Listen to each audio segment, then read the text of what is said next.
ಸಂಪಿಗೆಯ ಕಂಪಿನಲ್ಲಿ. ಬರೆದವರು ಶಮಾ ಕೊಪ್ಪ. ಅಂದು ಕಾಲೇಜಿನಲ್ಲಿ. Can you please tell me where is staff room? ಶೂನ್ಯದತ್ತ ದೃಷ್ಟಿ ಇಟ್ಟು ನಡೆಯುತ್ತಿದ್ದವಳು ಧ್ವನಿ ಬಂದತ್ತ ತಿರುಗಿದಳು. ಪ್ರಶ್ನೆ ಮತ್ತೆ ಮರುಕಳಿಸಿತು. ಅವಳೇನು ಕೇಳಿಸಿಕೊಳ್ಳುವವಳ ಹಾಗೆ ಕಾಣುತ್ತಿಲ್ಲ. ಬದಲಿಗೆ ಎದುರಿಗೆ ನಿಂತವನ ದೃಷ್ಟಿಯೇ ಅವಳ ದೃಷ್ಟಿಯಲ್ಲಿದೆ. ಇವಳಿಗೇನಾಗಿದೆ ಎಂದಾತ ಸುಮ್ಮನೆ ನಿಂತು ಬಿಟ್ಟ. ಒಂದೆರಡು ಸೆಕೆಂಡ್ ಸುಧಾರಿಸಿಕೊಂಡ ಆಕೆ ಬೊಟ್ಟು ಮಾಡಿ ಸ್ಟಾಫ್ ರೂಮ್ನತ್ತ ಬೆರಳು ಮಾಡಿದಳು. ಅವನು ಸ್ಟಾಫ್ ರೂಮ್ನತ್ತ ಹೆಜ್ಜೆ ಹಾಕಿದ್ದನು. ಇದಾದ ನಂತರ ಶಾಂತಿಯ ಮನಸ್ಸು ಮತ್ತೆಂದು ಅವಳಿಗೆ ಶಾಂತಿಯಿಂದಿರಲು ಬಿಡಲಿಲ್ಲ.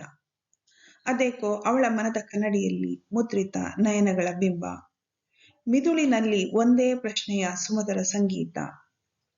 ಕ್ಲಾಸಿನಲ್ಲಿ ಪಾಠ ಕೇಳುವಾಗಲೂ ಅದೇ, ಅಮ್ಮನ ಕಿರಿಕಿರಿ ಕೇಳುವಾಗಲೂ ಅದೇ. ಶಾಂತಿಗೆ ನನ್ನನ್ನು ನನ್ನ ಪಾಡಿಗೆ ಬಿಟ್ಟು ಬಿಡಿ ಎಂದು ಪ್ರಪಂಚದುದ್ದಕ್ಕೂ ಬೋರ್ಡ್ ಹಾಕಿ ಸುಮ್ಮನಿರೋಣ ಎನ್ನಿಸಿತು. ಬೆಳಿಗ್ಗೆ ಕಾಫಿ ಹೀರುತ್ತಾ ಶಾಂತಿ ಅಕ್ವೇರಿಯಂ ಎದುರಿಗೆ ಸೋಫಾದ ಮೇಲೆ ಕುಳಿತಿದ್ದಳು. ಅಪ್ಪ ಅಮ್ಮನಿಗೆ ಹೇಳುತ್ತಿದ್ದರು, ಮನೆಯಲ್ಲಿ ಒಂದು ಅಕ್ವೇರಿಯಂ ಇದ್ರೆ ಬಹಳ ಒಳ್ಳೇದು ಕಣೆ. ಮನೇಲಿ ಜಗಳ ಅನ್ನೋದೇ 80% ಕಮ್ಮಿ ಇರುತ್ತೆ.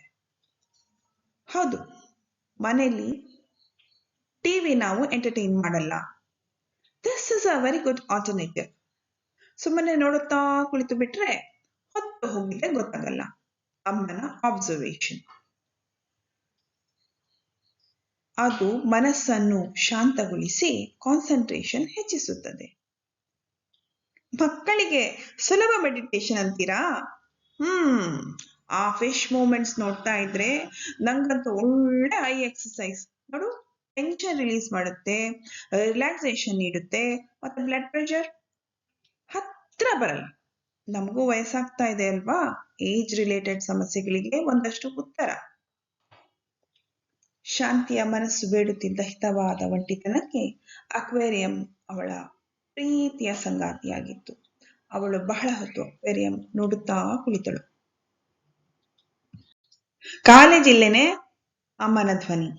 ಶಾಂತಿ ತಲೆಯಲ್ಲಾಡಿಸಿ ಮುಗುಳ್ನಗೆಯ ಉತ್ತರ ನೀಡಿ ಸ್ನಾನಗೃಹದತ್ತ ಹೆಜ್ಜೆ ಹಾಕಿದಳು. ಶಾಂತಿಯ ಮನೆಗೂ ಕಾಲೇಜಿಗೂ ನಡಿಗೆಯ ದೂರ. 8 ಗಂಟೆಯಿಂದಲೇ ಕಾಲೇಜು ಪ್ರಾರಂಭ. ಮಧ್ಯಾಹ್ನದ ಅವಧಿಯಲ್ಲಿ ಅದೇ ಕಟ್ಟಡದಲ್ಲಿ ಹೈಸ್ಕೂಲ್. ಶಾಂತಿ 7:15ಗೆ ದಿನನಿತ್ಯ ಮನೆಯಿಂದ ಹೊರಡುತ್ತಿದ್ದಳು. ಇವತ್ತು ಇನ್ನೂ ಒಂದಷ್ಟು ಬೇಗ ಹೊರಟಿದ್ದಳು. ಸ್ವಲ್ಪ ದೂರ ನಡೆದಳಷ್ಟೇ. ಘಮ್ ಎಂದು ಸಂಪಿಗೆ ಹೂವಿನ ಪರಿಮಳ ಅವಳನ್ನು ತನ್ನತ್ತ ಸೆಳೆಯಿತು. ದಾರಿಯಲ್ಲೇ ಆದ್ದರಿಂದ ಸಂಪಿಗೆಯ ಮರದ ಕಟ್ಟೆಯ ಕಡೆ ಕಾಲು ಹಾಕಿದಳು. ಅದರ ನೆರಳಿನಲ್ಲಿ ಹೋಗಿ ಕುಳಿತು ಬಿಟ್ಟಳು.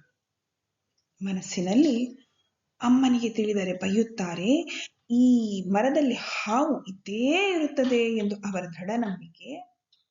ಆದರೆ ನನಗೆ ಮಾತ್ರ ಇಂದು ಇದರ ನೆರಳೇ ಅತ್ಯಂತ ಹಿತ. ನಾನೇನು ಮಾಡಲಿ ಅಂದುಕೊಳ್ಳುತ್ತಿರುವಾಗಲೇ ಶಾಂತಿ ತನ್ನ ಬಗ್ಗೆ ಅವಲೋಕಿಸತೊಡಗಿದಳು. ನನಗೆ ಏನಾಗಿದೆ? ನನ್ನ ದಾರಿಗೆ ಈ ಹೊಸ ತಿರುವುಗಳೇಕೆ?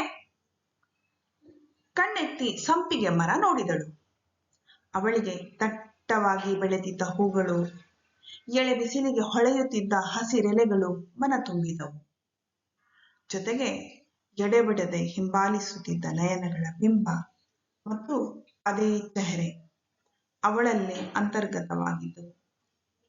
ಅವಳು ಯೋಚಿಸುತ್ತಿದ್ದಳು, ನನಗೇನಾಗಿದೆಯೋ? ನನ್ನ ವಯಸ್ಸಿಗದು ಸಹಜ. ಭಾವನೆಗಳನ್ನು ಹತ್ತಿಕ್ಕುವುದಕ್ಕಿಂತ ಯಾವುದು ನಮ್ಮ ಹತೋಟಿಯಲ್ಲಿ ಇಲ್ಲವೋ ಅದನ್ನು ಬಂದು ಹೋಗಲು ಬಿಡುವುದು ಎಲ್ಲದಕ್ಕಿಂತ ಉತ್ತಮ. ನಾವು ಬೆಳೆದು ಬಂದ ಪರಿಸರದಲ್ಲಿ ಮನದ ಪಾವಿತ್ರತೆ ಅತ್ಯಂತ ಮುಖ್ಯ. ಹಾಗೆಂದು ಸಹಜ ಬೆಳವಣಿಗೆಗಳಿಗೆ ಬೇಲಿ ಹಾಕಲು ಬೇಕಾಗುತ್ತದೆ. ಇರಲಿ, ಇದಕ್ಕೇನಾದರೂ ಉಪಾಯ ಕಂಡುಕೊಳ್ಳಬೇಕು. ಎಷ್ಟೋ ಹೊತ್ತು ಹಾಗೆ ಕುಳಿತಿದ್ದಳು. ಕಾಲೇಜಿಗೆ ತಲುಪುವ ಹೊತ್ತು ಮೀರಿತ್ತು. ಎದ್ದು ಮನೆಯ ಕಡೆ ನಡೆದಳು. ಬಾಗಿಲು ಬಡಿದಳು. ಎದುರಿಗೆ ಅಮ್ಮ. ಯಾಕೆ ಪುಟ್ಟಿ, ರಜಾನಾ? ಇಲ್ಲಮ್ಮ, ಕಾಲೇಜಿಗೆ ಹೋಗೋದೇ ಬೇಡ ಅನಿಸ್ತು, ವಾಪಸ್ ಬಂದೆ. ಇವತ್ತಿನವರೆಗೆ ನೀನ್ ಯಾವತ್ತೂ ಹಾಗೆ ಮಾಡ್ದವಳಲ್ಲ. ಜ್ವರ ಇದ್ರೂ ಹೋಗ್ತಿದ್ದೆ, ಇವತ್ತೇನಾಯ್ತು? ಅಮ್ಮ, ಯಾಕಮ್ಮ ಹೀಗೆ ಪ್ರಶ್ನೆ ಕೇಳ್ತೀರಾ? ನಿಮ್ ಮಗಳಲ್ವಾ ನಾನು? ಇದೆಂತ ನಾಟಕ ನಿಂದು? ಈಗ ತನಕ ಎಲ್ಲಿದೆ? ಸಂಪಿಗೆ ಮರದ ಕೆಳಗೆ. ಅಮ್ಮನ ಕಣ್ಣು ಆಶ್ಚರ್ಯದಿಂದ ಆದಷ್ಟು ಜಾಸ್ತಿ ಅಗಲವಾದವು. ಹಾವು? ಅಮ್ಮ, give me a break please. ಈಗೇನ್ ಮಾಡ್ತೀಯಾ? ಅಮ್ಮ, ಕಾಲೇಜಿಗೆ ಬಂಕ್ ಮಾಡಿದ್ದು ಬಹಳ ಗಿಲ್ಟ್ ಅನಿಸ್ತಾ ಇದೆ. ಅಂದ್ರೆ ಸೆಂಟ್ರಲ್ ಲೈಬ್ರರಿಗೆ ಹೋಗಿ ಬುಕ್ಸ್ ರೆಫರ್ ಮಾಡ್ತೀನಿ, ನೀವು ಬೇಡ ಅಂದ್ರೆ ಮನೆಯಲ್ಲೇ ಓದ್ಕೋತೀನಿ. ಅಮ್ಮನಿಗೆ ಅವರ ಅರಿವಿಗೆ ಬಾರದಂತೆ ಕಣ್ತುಂಬಿ ಬಂತು. ಸರಿ, ಹೋಗ್ಬಾ. ಶಾಂತಿ ಲೈಬ್ರರಿಯಲ್ಲಿ ಐ ಓಕೆ ಯು ಓಕೆ ಎಂಬ ಥಾಮಸ್ ಎ ಹ್ಯಾರಿಸ್ ರವರ ಪುಸ್ತಕ ಹಿಡಿದು ಕುಳಿತಳು. ಅವಳು ಅವಳ ಮನದಲ್ಲಿ ಹುಟ್ಟಿದ ಕೋಲಾಹಲಕ್ಕೆ ಉತ್ತರ ಹುಡುಕುತ್ತಿದ್ದಳು. ಲೇಖಕರ ದೃಷ್ಟಿಯಲ್ಲಿ ಒಬ್ಬ ವ್ಯಕ್ತಿ ಒಂದೇ ವ್ಯಕ್ತಿ ಅಲ್ಲವೇ ಅಲ್ಲ, ಬದಲಾಗಿ ಹಲವು ವ್ಯಕ್ತಿತ್ವಗಳು ಒಂದು ವ್ಯಕ್ತಿಯಲ್ಲಿ ಸಮ್ಮಿಳಿತಗೊಂಡಿರುತ್ತವೆ ಎಂಬ ಆಲೋಚನೆ ಅವಳಿಗೆ ಬಹಳ ಇಷ್ಟವಾಯಿತು. ಪುಸ್ತಕದ ಪುಟಗಳು ತಿರುಗುತ್ತಿದ್ದಂತೆ ಅವಳು ಶಾಂತವಾದಳು. ಹೊಸದೊಂದು ಜಗತ್ತು ಅವಳ ಕಣ್ಣ ಮುಂದಿತ್ತು. ಅಲ್ಲಿ ಅವಳಿಗೆ ಜೀವನ ಪ್ರೀತಿಯ ಪಾಠ ತೆರೆದಿತ್ತು. ಅವಳು ಹೀಗೆ ಯೋಚಿಸಿದಳು, why should I be so judgmental about myself? ನನ್ನ ಫೀಲಿಂಗ್ಸ್ ಬಗ್ಗೆ ನನ್ಗ್ಯಾಕೆ ಅಷ್ಟೊಂದು ಕಾಳಜಿ? ಯಾವ ಕಾಲದಲ್ಲಿ ಬದುಕುತ್ತಿದ್ದೇನೆ ನಾನು?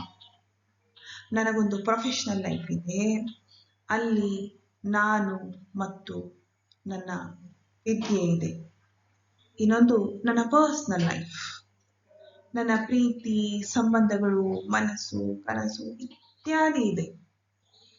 ಎರಡು ನನಗೆ ಆಪ್ತವೆ. ಆದರೆ ವೃತ್ತಿ ಬದುಕು ನನ್ನ ಉಸಿರು, ಅದಿಲ್ಲದೆ ಜೀವನವಿಲ್ಲ. ಅಮ್ಮ ಹೇಳುವ ಹಾಗೆ ಹೆಣ್ಣಿಗೆ ವಿದ್ಯೆ, ಗಿಡಕ್ಕೆ ಗಾಳಿ, ಬೆಳಕು ಮತ್ತು ಮಣ್ಣಿನಷ್ಟು ಮುಖ್ಯ. ಅವಳ ಸ್ವಾಭಿಮಾನ ಸದಾ ಕಾಪಾಡುವ ರಕ್ಷಕ. ಯಾವ ಹೆಣ್ಣು ತನ್ನ intellectual part of the brain ಸಾಯಿಸುತ್ತಾಳೋ ಅವಳು ಆತ್ಮಹತ್ಯೆ ಮಾಡಿಕೊಂಡಂತೆ. ಅವಳಿಗೆ ಹೀಗೆ ಒಬ್ಬಳೇ ಹಲವು ಗಂಟೆ ಓದುವುದೆಂದರೆ ಪಂಚಪ್ರಾಣ. ಮತ್ತೆ ಓದಿನಲ್ಲಿ ಮುಳುಗಿದಳು. ಸ್ವಲ್ಪ ಹೊತ್ತು ಸರಿದಿರಬೇಕು. ಆ ಮೌನದಲ್ಲಿ okay, thank you sir, thanks for everything ಎಂದು ಕೇಳಿಸಿತು. ಅರೆ, ರಮೇಶ್ ಸರ್ ಎನ್ನುತ್ತಾ ಧ್ವನಿಯನ್ನು ಹಿಂಬಾಲಿಸಿದಳು. ಅವರು ಲೈಬ್ರರಿ ಗೇಟ್ನತ್ತ ಸಾಗುತ್ತಿದ್ದರು. ಜೊತೆಯಲ್ಲಿ ಇನ್ನೊಬ್ಬರು ಇದ್ದರು. Sir, good morning. Good morning. ಯಾಕಮ್ಮ, ಕಾಲೇಜಿಗೆ ಬಂದಿರಲಿಲ್ವಾ ನೀನು? ಇಲ್ಲ sir. Why? Had some other thing to do sir. Okay, today I introduced your class to your new sociology professor. Meet Dr. Aditya, your new sir ಎನ್ನುತ್ತಾ ಪಕ್ಕದಲ್ಲಿದ್ದ ವ್ಯಕ್ತಿಯನ್ನು ಪರಿಚಯಿಸಿದರು. Sir, ಇವಳು ಶಾಂತಿ, ನಿಮ್ಮ ಕ್ಲಾಸಿನ student. She is very bright. ಪಿಯುನಲ್ಲಿ district topper sir ಎಂದರು. ಶಾಂತಿಗೆ ಹೃದಯ ಬಾಯಿಗೆ ಬಂದಂತಾಯಿತು. ಏಕೆಂದರೆ ಮತ್ತದೇ ಮುಖ, ಮತ್ತದೇ ಕಂಠ. You missed my today's class ಎಂದರು. Sorry sir.